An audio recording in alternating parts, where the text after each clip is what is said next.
Hello दोस्तों, welcome मेरे channel में। तो आज की इस वीडियो में मैं आपसे मेंस एग्ज़ाम का स्ट्रेटजी के बारे में शेयर करूंगा। तो शुरू करते हैं। ये वीडियो उन स्टूडेंट्स के लिए है जो प्रीलिम्स निकाल चुके हैं एक आध, ठीक है, जिनको कॉन्फिडेंस है खुद के ऊपर कि वो प्रीलिम्स निकाल देते हैं आराम से, लेकिन मेंस में जाके फंस जाते हैं हर साल। तो क्या एक बहुत बड़ा गलती वो रिपीट कर रहे हैं जो उन्हें नहीं करना चाहिए था, वो मैं आज आपसे डिस्कस करूंगा, ठीक है। तो ये वीडियो बहुत ही इंपॉर्टेंट है मेंस के लिए, आप इसे पूरा देखिए। तो शुरू करते हैं। तो सबसे पहले मैं आपको मेरे कंप्यूटर स्क्रीन में ले जाता हूँ, वहाँ पे मैं कुछ आपको समझाना चाहता हूँ। तो चलिए।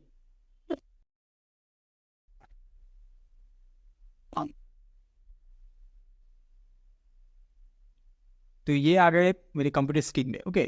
यहाँ पे मैंने एक वर्ड पे फाइल बनाया है, आप देख पा रहे हो यहाँ पे, ठीक है। तो यहाँ पे देखिए, यहाँ पे ये जो आप सर्कल देख रहे हैं, ये सब मान लीजिए एक स्टोन है, ठीक है। स्टोन्स है बहुत सारे, कुछ स्टोन्स मॉडरेट साइज है, कुछ छोटे साइज है, कुछ बहुत बड़े साइज है, कुछ बहुत छोटे हैं, ठीक है। तो ऐसे करके बहुत सारे स्टोन्स यहाँ पे दिए गए हैं और आपको पॉइंट ए से पॉइंट बी जाना है इन स्टोन्स को बैग में पैक करके, ठीक है। आपको एक बैग दिया गया है, आप पॉइंट ए से पॉइंट बी आपको जाना है। लेकिन आप ये ध्यान में रखिए कि आपका बैग में स्पेस लिमिटेड है, आप सारे स्टोन्स नहीं ले सकते, ठीक है। कुछ ही स्टोन्स आप ले पाएंगे और हर एक स्टोन का आपको 10 मार्क्स ही मिलेगा। चाहे वो आप ये बड़ा वाला स्टोन उठाओ या चाहे ये छोटा वाला स्टोन उठाओ, आपको सिर्फ 10 मार्क्स ही मिलेगा, ठीक है। तो क्लियर हो गया। अब आप यहाँ से शुरू करते हैं। तो आप क्या कौन सा स्टोन उठाएंगे ताकि आपको ज़्यादा से ज़्यादा मार्क्स मिले? तो बताइए, क्या आप ये वाला उठाएंगे, उसके बाद ये ऐसे सीरियल वाइज करेंगे, उसके बाद ये अगर पहला दूसरा और तीसरा उठाएंगे तो आपका बैग शायद भर जाए और आप ज़्यादा स्टोन्स आप बी तक जा भी ना सक, तो इसमें आपको 30 मार्क्स मिलेंगे, है ना। लेकिन अगर क्या हो, आप ये सेकेंड स्टोन उठाओ, फिर ये फोर्थ स्टोन उठाओ, फिर सिक्स्थ सेवेंथ एट उठाओ, फिर लास्ट के ये दो उठाओ, तो इसमें आपका स्पेस ज़्यादा स्टोन आप उठा पा रहे हो, ठीक है। और सेम स्पेस पे आप ज़्यादा स्टोन उठा पा रहे हो और आपका मार्क्स बढ़ रहा है। तो ये दोनों केस में अपने अगर कंपेयर करोगे तो देखो, भारी स्टोन हमें नहीं उठाना है, हमें जो सबसे छोटा स्टोन है वो उठाना है ताकि हम ज़्यादा से ज़्यादा स्टोन उठा सके और मार्क्स निकाल सके। यही चीज़ हमें एग्ज़ाम में करना होता है, ठीक है। एग्ज़ाम में जब आप शुरू में एग्ज़ाम खुलता है, मान लो ये ए पॉइंट है, यहाँ पे एग्ज़ाम स्टार्ट हुआ और बी पॉइंट है जहाँ पे लास्ट क्वेश्चन है।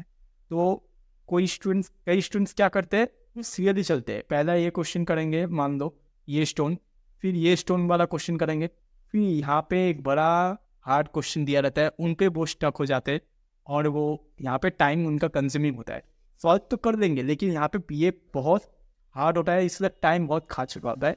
लेकिन मार्क्स तो आपको वही 1 मार्क्स ही मिलना होता है, ठीक है। 1 मार्क्स या 2 मार्क्स जो भी, मैं एग्जाम स्पेसिफिकली मैं नहीं बोल रहा हूँ, मैं जस्ट समझा रहा हूँ, ठीक है। मार्क्स तो हर एक क्वेश्चन का सेम ही होता है।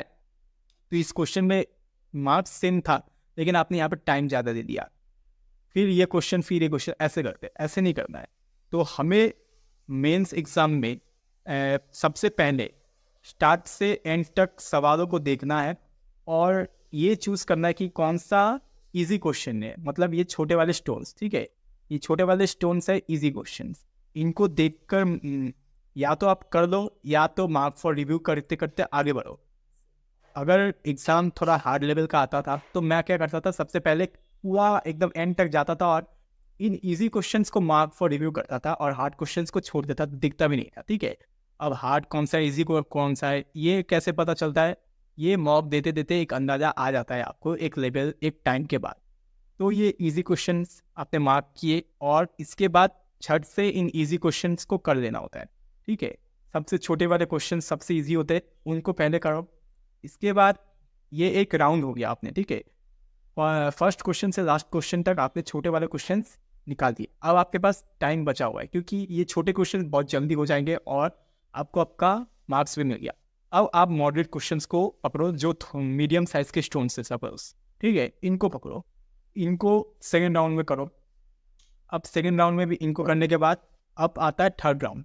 अब टाइम बहुत कम बचा हुआ है और अब आपको इन बड़े क्वेश्चंस में आप जा सकते हो। ऐसे करके बड़े क्वेश्चंस में भी अब आपको चूज करना होगा कि ये बहुत हार्ड क्वेश्चन है और ये वाला थोड़ा कम हार्ड है, तो इसको पकड़ना है, ठीक है। अब इतना टाइम तो होता नहीं है, लेकिन ये एक अंदाजा होता है, क्वेश्चन को देख के आप समझ सकते हो कि कौन सा आप किस क्वेश्चन में आपको कॉन्फिडेंस आ रहा है। हालांकि ये हमेशा तो सही नहीं होगा, लेकिन 90 या 80% केसेस में आपका जो गट फीलिंग है वो आपको सही दिखाएगा, अगर आपका प्रैक्टिस इनफ किया हुआ है आपने, ठीक है। तो इजी क्वेश्चंस आपको पकड़ना आना चाहिए। तो ये जो स्ट्रैटेजी है ये बहुत ही इंपॉर्टेंट रोल प्ले करेगा एग्जाम में। क्या होता था कि मेंस में बहुत तरह के क्वेश्चन आते हैं, जैसे स्टेटमेंट अजम्पशन।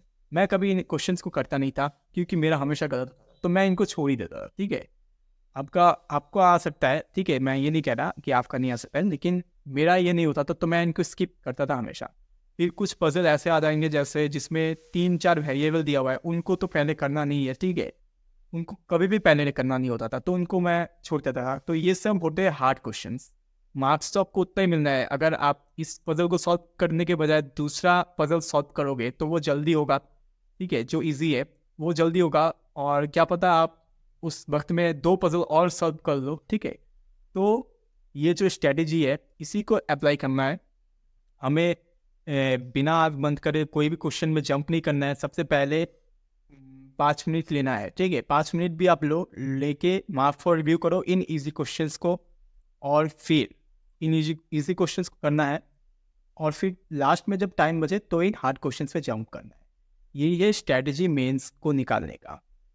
तो आपको इसके लिए बहुत प्रैक्टिस चाहिए, कि आपको पहचान में आना चाहिए कि कौन सा क्वेश्चन आपको करना है और कौन सा क्वेश्चन छोड़ना है। ये एबिलिटी पहले डेवलप करना होगा, ठीक है। जैसा कि ऐसा नहीं हो सकता है कि कोई क्वेश्चन आपको मॉक में हमेशा हार्ड लगता है, जैसे इनपुट आउटपुट कई बार ये हार्ड लगते हैं बच्चों को, ठीक है, लेकिन ऐसा नहीं है कि हमेशा ये हार्ड आएंगे।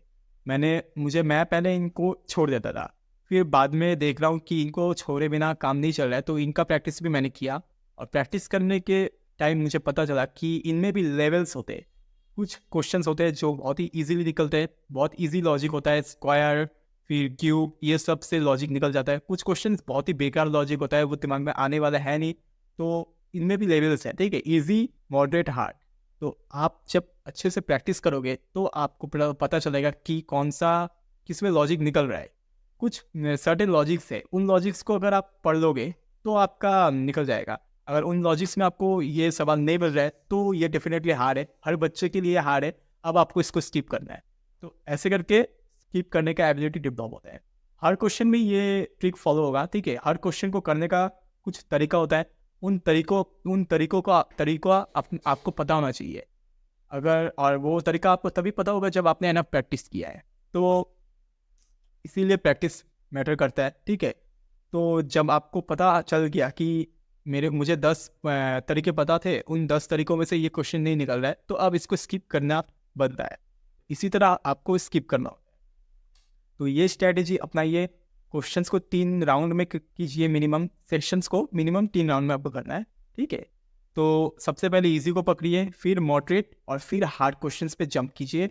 आपका इससे मार्क्स इम्प्रूव होगा और भी अटेम्प्ट बढ़ेगा, ठीक है।